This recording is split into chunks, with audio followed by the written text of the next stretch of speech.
오늘 우리에게 주신 하나님 말씀은 빌립보서 1장 3절에서 7절의 말씀입니다. 빌립보서 1장 3절에서 7절의 말씀, 이 말씀을 제가 봉독해 올리겠습니다.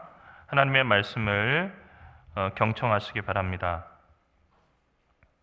내가 너희를 생각할 때마다 나의 하나님께 감사하며 간구할 때마다 너희 무리를 위하여 기쁨으로 항상 간구함은 너희가 첫날부터 이제까지 복음을 위한 일에 참여하고 있기 때문이라.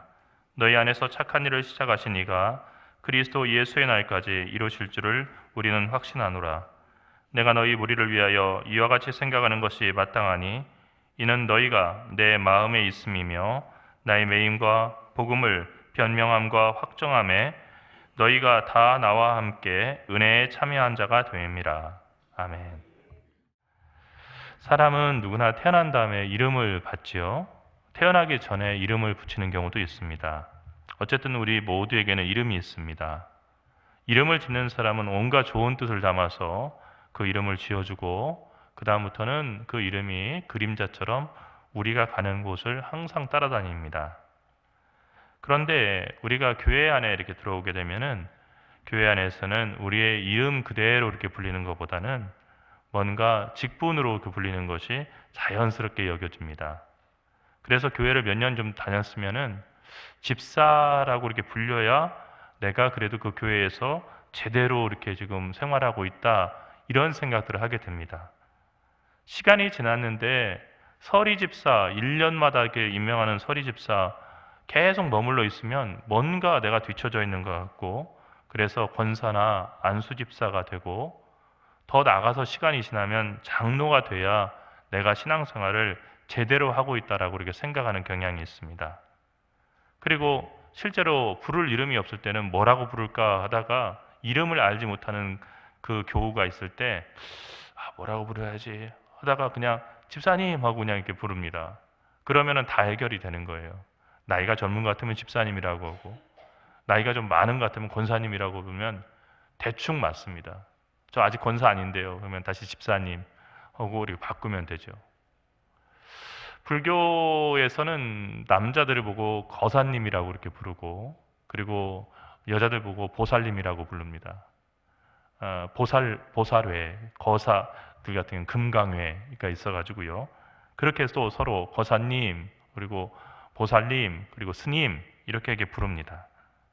어쨌든 어디를 가나 이런 이름들이 있어서 그 이름으로 그 사람의 종교적인 그런 성향도 알 수 있고, 그 사람이 그 속한 교회에서 그리고 법당에서 성당에서 어느 정도 역할을 하는지를 알 수가 있는 겁니다.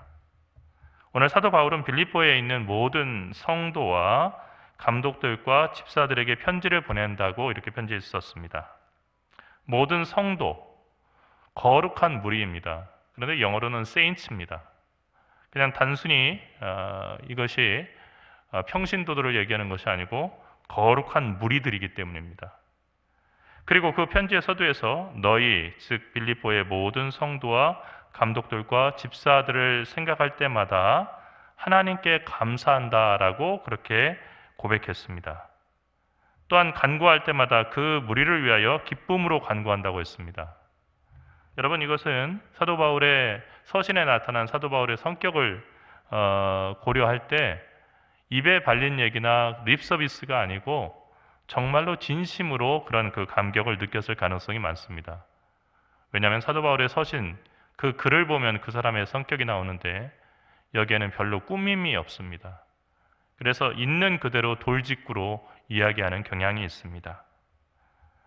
그런데 이렇게 사도 바울이 하나님께 모든 성도와 감독과 집사들을 생각할 때마다 감사하고, 그리고 간구할 때마다 기쁨으로 그 무리를 위해서 간구하는 이유가 있는데, 빌립보의 모든 성도와 감독들과 집사들이 첫날부터, 그러니까 예수 그리스도를 영접한 첫날부터 이제까지 복음을 위한 일에 참여하고 있기 때문이다 라고 사도 바울은 얘기하고 있습니다. 첫날이라고 하는 것은 예수 그리스도의 복음을 들고 예수님을 갖다가 영접했던 그날이겠죠. 여러분에게도 첫날이 있을 겁니다. 아마 모태신앙이라고 이렇게 하면은 나는 어머니 뱃속부터 예수 믿었는데요 라고 얘기할지 몰라요. 이 모태신앙이라고 하는 그 말은 사실은 우리가 조금 이건 퀘스천 마크를 붙여놔야 돼요. 왜냐하면 뱃속에 있다고 해서 신앙생활하는 건 아니거든요. 몇 대째 그 신앙의 가문입니다. 뭐 그걸 자랑할 건지는 모르겠지만 그렇게 얘기하는 것이 더 자연스럽겠지요. 우리의 신앙의 첫날은 예수님을 갖다가 의식적으로 우리가 구주로 영접한 그날이 우리의 신앙의 첫날이 되는 겁니다. 아직은 아무것도 모르던 그 초보 신자 때부터 오랜 시간이 지난 지금까지 빌립보 교인들이 복음을 위한 일, 그리고 복음을 전하는 그 일에 참여해 왔다고 바울은 얘기했습니다. 복음을 전하기 위해서 모든 성도와 감독과 집사들이 헌신했다는 겁니다. 그런데 그 헌신을 멈추지 않고 지금까지 줄곧 복음을 위한 일에 참여했다는 거죠. 바로 이 점이 사도 바울을 기쁘게 했고, 그리고 그 성도들과 감독들과 그리고 집사들을 생각할 때마다 하나님께 감사하게 했다는 것입니다. 종교개혁이 우리에게 가르쳐준 중요한 한 가지 교훈이 있습니다. 그것은 교회 안에는 성직자와 평신도라고 하는 신분이 명확하게 구분되는 하이어라키, 그런 서열이 있는 것이 아니라 오직 그리스도를 머리로 삼고 서로 연결되어 있으며 다만 맡은 역할이 다른 그리스도인들만 있어야 한다는 사실입니다. 교회 안에는 그리스도인들이 모여 있는 겁니다. 하지만 시간이 지나면서 교회는 다시 카톨릭의 서열화된 성직을 따라갔고 그것을 흠모했습니다. 그래서 평신도보다는 서리 집사가 높고, 서리 집사보다는 권사가 높고, 권사보다는 안수 집사가 높고, 안수 집사보다는 장로가 높고, 장로보다는 목사가 높다는 것이 상식처럼 이렇게 되었습니다. 제가 어렸을 때 저희 아버지는 집사님이셨는데 저희가 개척교회였었는데 지금은 이제 대전로에서 가장 큰 교회가 됐지만은 그 동남교회에 제 이제 1년 후배가 되는 목사님 아들이 있었습니다. 친하게 잘 놀러 다니는데 사실은 같이 붙어 있다 보면 어렸을 때 싸우기도 많이 싸우죠. 막 서로 싸웠어요. 싸우다가 이렇게 보면은 막 이렇게 다투다 보면 야, 니네 아빠는 집사님이고 우리 아빠는 목사님이잖아. 그래서 가만히 이렇게 생각해 보니까 그 맞지. 우리 아빠가 더 세. 그래서 그런구나. 그래가지고 우리 아빠는 왜 목사님이 아닐까 그런 생각을 했습니다. 근데 나중에 알고 보니까요, 사실은 목사님이 얼마나 그 성도들 앞에서 겸손하고 그리고 자기를 낮추고 또 때로는 무례한 그 성도들 앞에서 속을 썩는지를 알고 시간이 지나서 지금은 아주 그 친구도 목사님이 돼가지고 같은 동료 목사로서 서로 이렇게 존중하는 그 사이가 됐지만 어렸을 때는 그런 줄 알았어요. 교회 안에 다 서열이 있는 줄 알았습니다. 그런데 우리의 한국 교회가 실제로 그러한 모습이 있죠. 시간이 지날수록 사람들은 더 높은 그 직분으로 이렇게 불리기를 바랍니다. 하지만 이렇게 교회가 굳어진 서열을 만드는 동안에 많은 신자들이 놓친 것이 있는데 그것은 자신들이 그리스도인으로서 감당해야 할 역할들입니다. 그러니까 모든 사람은 다 그리스도인인데 그리스도인으로서 해야 될 일은 소홀하게 생각하면서 시간이 지나면 내가 어떠한 성직 이름으로 불리느냐, 이것을 이 세상에서 신앙생활에 성공했냐 실패했냐를 그렇게 판정하는 겁니다. 그래서 항상 어느 교회이고 직분을 세울 때, 그래서 권사를 갖다가 임직하기 위해서 또 안수집사를 임직하기 위해서 장로를 임직하기 위해서 투표를 하고 나면은 항상 몸살을 겪게 돼요. 왜 몸살을 겪냐면 된 분들은 괜찮은데 안 된 분들은 나 이 교회 떠나야 되나 봐. 이 교회 사람들이 나를 인정을 안 해. 어떻게 내가 이렇게 이 교회에서 이렇게 헌신했는데 나를 갖다가 여기서 뽑아주지 않는단 말이야. 난 여기 이 교회 다닐 수가 없어. 이렇게 소문하게 해요. 제가 고등학교 때 저희 아버지가 장로 그 투표를 하셨는데 몇 표 차이로 떨어지셨어요. 그래서 고등학교 1학년 때 있는데 막 아버지가 상당히 힘들어 하시더라고요. 그래서 근데 진짜 여기 개척할 때부터 여기 있었는데 어떻게 이럴 수가. 그래서 이거 정말로 그 시험 당한다고, 시험 받는다고. 그래서 어떻게 해야 할까 막 고민하길래 제가 옆에서 있으면서 그때 제가 고등학교 1학년 때였는데 아버지한테 그랬어요. 아버지, 하나님께서 보실 때는 집사는 덜 중요하고 장로는 더 중요하고 목사는 더 중요하고 그렇게 보진 않으실 거예요. 아버지로 그냥 보실 거예요. 사랑하는 자녀로. 그러니까 너무 서운해하지 마세요 했더니 저희 아버지가 막 저한테 버럭저기 하시면서 네가 뭘 한다고 그래? 우선 저를 혼내시더라고요. 물론 나중에 장로님이 되셔가지고 사실은 그 삶 자체가 존경스러운 삶으로 그렇게 살다가 하나님의 부르심을 받았지만은 사실 우리들 가운데는 애정이 있으니까 내가 속한 그 공동체에서 사람들에게 인정받고 싶은 그런 욕구들이 있습니다. 그런데 중요한 것은요, 그 직분이라고 하는 것은 하나의 역할이라는 거예요. 제가 잠깐 그 공부하러 그 미국에 갔을 때 보니까 제가 아주 저한테는 되게 귀한 몇억 원짜리 그 경험보다 더 중요했었는데요. 왜냐하면 제가 그 경험을 하지 않았다고 한다면 제가 벗어나지 못했는 것이 있었을 거예요. 그건 뭐냐면요, 목사라고 하는 의식이에요. 그러니까 무슨 얘기냐면요, 나는 목사인데 목에 힘을 주는 그런 것을 벗어나지 못했을 거예요. 근데 제가 유학하러 공부하러 가니까요, 아무도 저를 목사라고 부르지 않아요. 물론 제가 군목이었고 그리고 목사로 일하다가 목회하다가 공부하러 온 것을 아는데 학교에서 만나는 친구들은 다 그냥 저보고 Hey 쟁, 무슨 Hey JK 하고 이렇게 뭐 부르지, 뭐 저보고 그냥 누가 Pastor 신, 혹은 뭐 Reverend 신 하고 이렇게 부르는 사람 아무도 없어요. 왜냐면은 제가 미국에서 목회를 하고 있는 사람이 아니기 때문이에요. 제가 이게 아주 막 뼈저리게 느꼈어요. 목사라고 부르는 것은 목회를 하고 있기 때문에 그렇게 이름을 불리는 거구나. 그러니까 일을 하지 않으면은 그 이름이라고 하는 것은 사라지는 거구나. 이건 역할이지 영원히 내가 목사인 건 아니구나. 그러니까 내가 중간에 목회를 중단하면은 내가 목사가 아닌 사람이 될 수도 있는 거구나. 그러면 나는 하나님과 어떤 관계인가? 이런 생각을 해봤어요. 그러고 생각해 보니까 내가 건강 때문에 목회를 못할 수도 있고 그리고 앞으로 어떤 일이 있어서 목회를 못할 수도 있는 건데, 그렇다 하더라도 하나님 앞에서 나는 그리스도인이고 하나님의 자녀이고 그렇게 살아야 한다, 그 생각을 했어요. 그래서 그 경험들을 몇 년 이렇게 하고 나서 제가 이제 다시 돌아와서 군대 그 교회들을 섬기고 하면서 제 목사라는 것에 대해서 다시 생각하게 됐습니다. 여러분, 모든 사람이 자신이 그리스도인이라고 생각한다고 해서 문제가 다 해결되는 게 아니에요. 그리스도인들 중에는 아마추어 그리스도인과 프로 그리스도인이 있죠. 예수님은 우리를 모두 다 프로 그리스도인이 되라고 부르셨습니다. 그것이 바울이라고 하는 사람이 자주 그리스도인들을 그리스도의 군사에 비유한 그 이유입니다.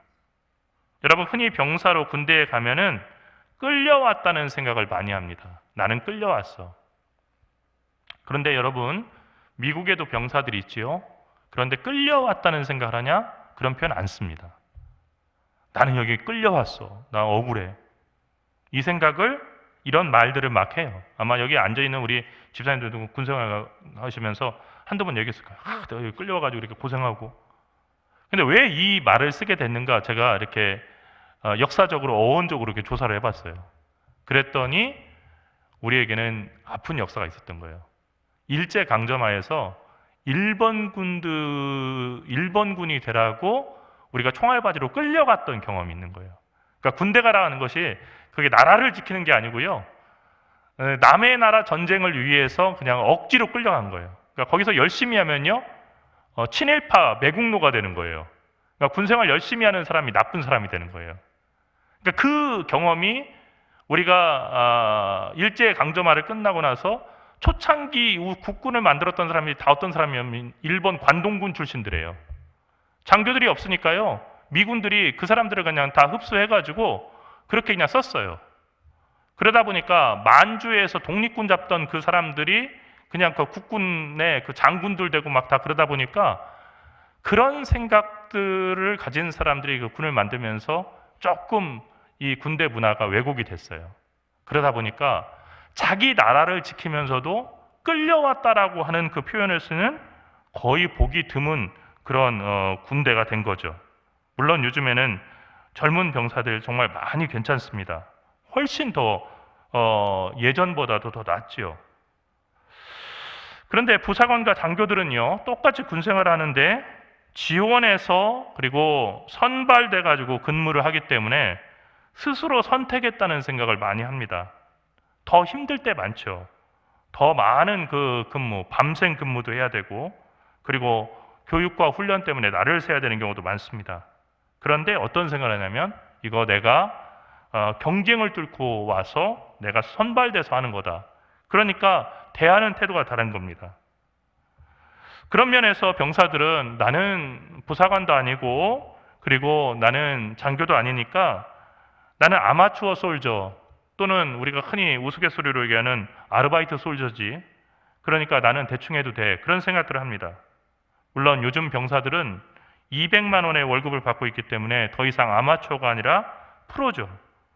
그런데 더 중요한 것은 전투 현장, 적과 싸우는 전투 현장에 가면 총알이 그들이 말하는 흔히 프로 군인이라고 하는 장교와 부사관들에게만 맞고 아마추어라고 생각하는 병사들은 피해가지 않는다는 겁니다.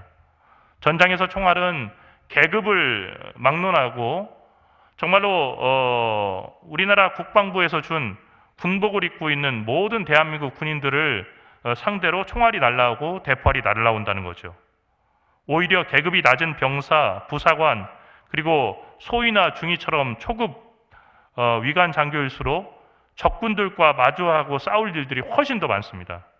그래서 누가 진짜 잘 싸워야 되냐면요, 나는 끌려왔는데 라고 생각하는 그 병사들이 워리어로 잘 싸움을 잘해야 돼요. 특급 용사. 그래서 요즘에는 군대에서도 병사라고 부르지 않고요, 전사, 워리어나 용사라고 이렇게 부르는 경우가 많아요. 용사님, 전사님 이렇게 부르는 경우가 많아요. 계급이 무엇이든지 간에 대한민국의 국군의 군복을 입고 싸우면 그 사람은 프로가 돼야 된다는 뜻이 거기에 들어 있습니다. 우리 그리스도인들도 어둠의 세력들과 영적인 싸움을 싸우는 그리스도의 군사들입니다. 그런데 우리 가운데 많은 사람들이 평생 나는 끌려왔다라고 하는 생각 속에서 아마추어 크리스찬에 머물러 있는 경우가 많습니다. 나는 평신도니까 이 정도만 해도 잘하는 거야. 나는 평신도니까 주일 예배만 드려도 되는 거지. 일주일 동안 내가 바쁜데 언제 기도할 시간이 있어? 성경? 목사나 읽는 거지. 내가 어떻게 매일 성경 읽고 살아? 내가 목사야? 그런 생각들을 해요. 그러다 보니까 스스로 아마추어 크리스찬에 머물러 있습니다. 근데 문제는 뭐냐면요, 하나님께서 우리를 부르실 때 감독들과 집사들만 정말로 특별한 사람, 여기서 집사라고 하는 것은 요즘에 말하는 집사가 아닙니다. 초대교회에서 집사들이라고 하는 것은 초대교회 7집사 세웠잖아요. 딱 7명밖에 안 세웠잖아요. 성직자들이에요. 감독도 성직자예요. 장로라고 나오는데요, 요즘으로 말하면 그게 달라요. 그때 장로들은 초대교회의 그 장로들은요, 말씀을 전하고 그리고 세례도 베풀고 그런 분들이었어요. 장로교에서의 장로는 또 달라요. 그러니까 우리가 용어가 같다고 해서 성경에 나오는 그 장로님들이 그 장로님들이었구나 이렇게 생각하면 안 된다는 거예요. 어쨌든지 성직이 다양했지만 그러나 초대교회 때부터도 아마추어 크리스찬이 있다는 생각을 사도들은 하지 않았어요. 아마추어는 어떤 사람입니까? 돈을 받지 않고 취미로 어떤 일을 하는 사람이에요. 똑같이 바둑을 두더라도요, 특정 기원에 소속되어서 끊임없이 대회에 참여하면서 그 수입으로 사는 사람은 프로기사입니다. 바둑을 꽤 두더라도 그것이 돈을 받고 하는 본업이 아닌 사람은 다 아마추어입니다. 아마추어와 프로의 가장 큰 차이는 그것이 그 사람에게 일이냐 놀이냐 하는 겁니다. 제가 군대에 있을 때 프로 게이머가 병사로 입대를 했습니다. 이름을 대니까 다 알더라고요. 유명한 그 게이머더라고요. 그러니까 애들이 와가지고 막 좀 게임 방법 좀 이렇게 알려달라고 막 정말 그 인기가 많았어요. 그래서 교회를 다녀가지고 제가 물어봤습니다. 야, 너는 어떻게 그 게이머가 됐냐? 너 게임이 이게 재밌냐? 했더니 목사님, 저한테 게임은 일입니다. 어렵습니다. 그리고 매일 고민하면서 하는 일입니다. 돈 벌기 위해서 게임하는 겁니다. 그래서 제가 프로인 겁니다. 제가 이게 딱 그 병사의 한마디에 되게 와닿았어요. 아, 그렇구나. 그러니까 흔히 생각하는 것처럼 게임 재밌다 무슨 뭐 놀고 그냥 대충 하고 그러면 돈 많이 벌고 하는 것이 아니고요. 정말로 일을 하듯이 정성껏 하지 않으면 프로 게이머로서 그 게임 그 팀에서 버틸 수가 없다는 거예요. 여러분, 이게 프로예요. 아마추어 신자에게 신앙생활은 취미 활동이죠. 아마추어 신자에게 신앙생활은 내 정신적인 여유와 건강을 위해서 하는 운동과도 같은 겁니다. 피곤하면 안 가도 되고요. 바쁘면 안 가도 되는 겁니다. 바쁘면 주일 예배도 안 나오고 헌금 생활도 마음이 동할 때만 그냥 하는 겁니다. 예배에 참석하고 때로는 기도도 하지만 그렇다고 해서 자신의 모든 삶이 신앙의 영향을 받는 것은 절대 싫어합니다. 그래서 교회에 다니면서도 남들 하는 일 다 하고 살고 싶은 대로 다 살고 하고 싶은 대로 다 하면서 살기를 바라는 그리스도인들이 상당히 많이 있죠. 하지만 프로는 다릅니다. 프로는 자신의 일에 대가를 받는 사람이에요. 즉 돈을 받고 하는 사람이 프로입니다. 아마추어는 취미 생활을 하지만 프로는 직업 생활을 합니다. 아마추어에게 책임이 가볍지만 프로에게는 책임이 무겁습니다. 여러분, 제가 정말 이해 안 되는 일이요. 밀리터리 동아리에 가입한 분들인데, 밀리터리 동아리. 왜냐하면 군대 생활이 사실은 군 생활 경험 없이는 다 힘든데 막 자기가 돈 내가지고요. 군복 막 몇십만 원 들여가지고 뭐 2차 세계대전 때 노르망디에 상륙했던 미군들이 입었던 군복 뭐 이런 게 하고요. 그리고 비비탄 넣어서 쏘는 총, 애들이 가지고 쏘는 총인데 막 250만 원, 그 스코프가 뭐 70만 원 해가지고 총이 막 몇백만 원이 되는 걸 들고 다니면서 이렇게 쏘는 거예요. 그리고 막 거기 위장복도 막 여기 뭐 천 찢어가지고 자기가 그냥 몇 날 며칠 해가지고 만들고요.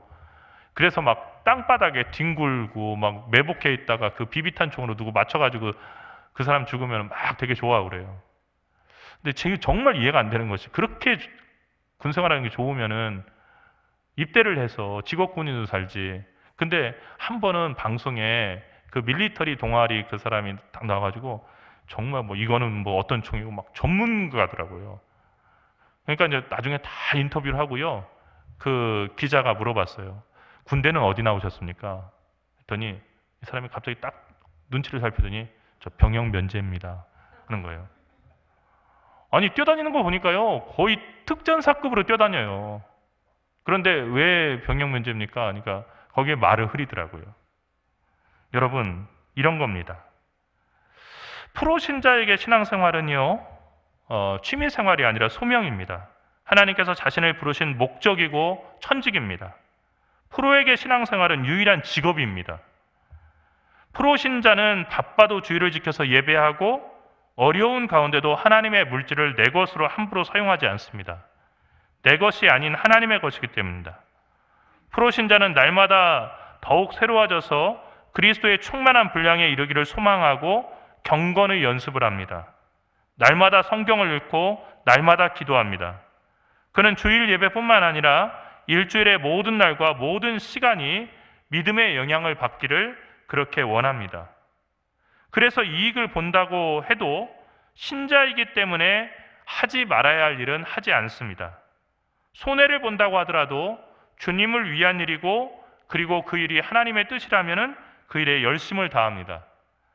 프로 신자는 최후 심판에서 하나님께서 믿음으로 산 사람에게 상 주신다는 사실을 알고 있기 때문에 엄밀하게 말하면요 공짜로 일하는 게 아닙니다. 프로신자로 살아가는 것은 참 힘든 일입니다. 하지만 모든 의미 있는 일은 다 힘들죠. 편안하고 안락하게 지내면서 아이를 잘 키운다는 것, 이것이 불가능하다는 것을 어머니들은 압니다. 군인이 날마다 잠만 자고 취미 생활하면서 TV만 보면서 교육과 훈련은 게을리하고 경계와 임무를 소홀히 하면서 전쟁 영화만 보면서 18개월을 보내면 군생활이 끝난다고 한다면 얼마나 편하겠습니까? 하지만 그 나라는 어떻게 되겠습니까? 프로신자로 사는 것도 이와 같죠. 프로신자는 이 땅에서 당장 눈에 보이는 보상을 받기를 기대하고 살아가는 사람이 아닙니다. 다만 이 땅에서 미련한 사람 같고 가장 무력한 사람 같고 가장 가난하고 가장 천한 사람 같지만 주님의 날에, 주님이 다시 오시는 날에 가장 지혜롭고 권세 있고 풍요롭고 존귀한 그런 사람이 될 것을 믿고 오직 주님의 일에 한 마음으로 힘쓰는 사람입니다. 중요한 것은 변치 않는 믿음입니다. 오늘 사도 바울이 빌립보 교인들의 그 변치 않는 믿음을 칭찬했습니다. 왜냐하면 여러분, 우리가 바울 서신을 갖다 쭉 읽다 보면요, 많은 교회들이 그렇지 않았어요. 처음 사랑을 버려버렸고요. 그리고 처음에는 뜨거웠던 그 교인들이 변질돼 가지고 이상하게 교회의 분란을 일으키는 사람이 되어버리기도 했습니다. 그러나 빌립보 교인들은 적어도 사도 바울이 바라볼 때 첫날부터 바울이 편지를 쓴 이날까지 복음에 참여하는 사람들이었습니다. 변치 않았다는 얘기고요, 헌신의 깊이가 깊었다는 것입니다. 한결같이 예수의 복음을 전하는 일에 힘쓰는 프로 크리스천이었다는 거예요. 사실 우리는 모두 무언가에 힘쓰며 살아갑니다. 우리가 입버릇처럼 힘들다라고 말하는 이유는 우리가 무엇인가에 힘쓰며 살기 때문입니다. 중요한 것은 무엇에 힘쓰냐 하는 겁니다.